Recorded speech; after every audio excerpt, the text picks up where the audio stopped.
Un hombre sin dinero, sin contactos y sin ninguna experiencia en el tenis profesional.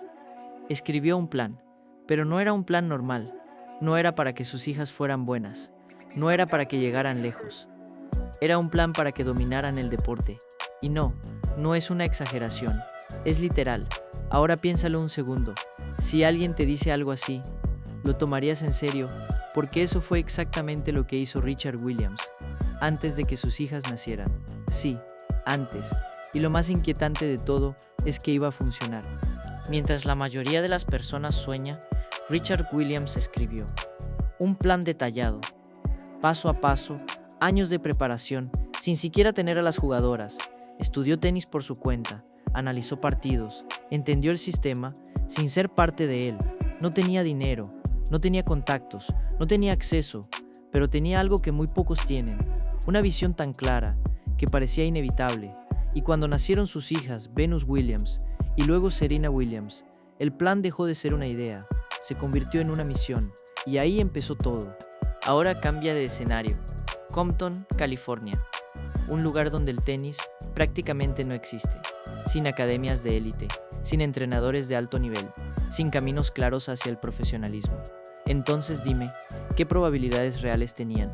Mientras otros niños entrenaban en clubes privados, ellas practicaban en canchas públicas, rotas, descuidas, rodeadas de ruido y muchas veces de peligro. No había glamour, no había aplausos, nadie estaba mirando, pero había algo más importante: repetición, disciplina y una mentalidad que no dependía de las condiciones.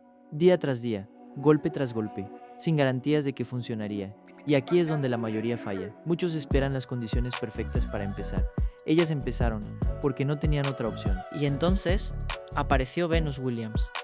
Y el tenis no estaba preparado. Su estilo no encajaba. Era más potente, más agresiva, más dominante de lo que el deporte estaba acostumbrado a ver.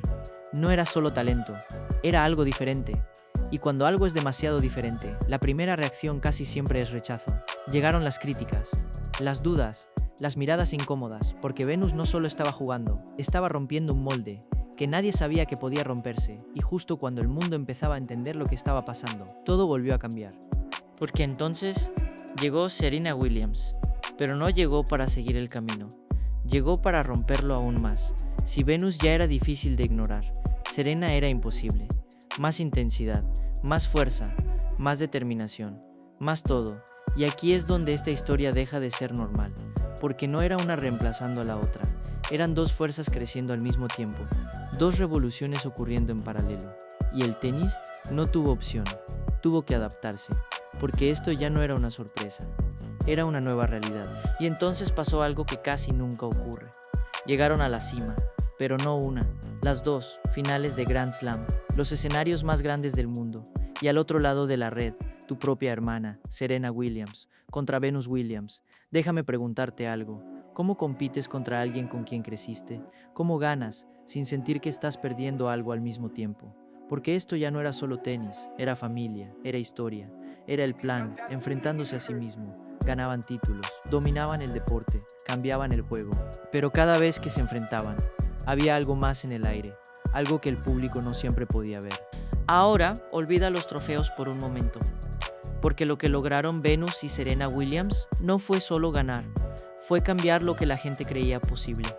Primero el mundo no entendía, luego resistía, y al final tuvo que aceptar.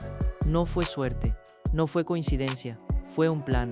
El plan de Richard Williams, ejecutado durante años, con disciplina, resistencia y una convicción inquebrantable. Y aquí viene la parte incómoda.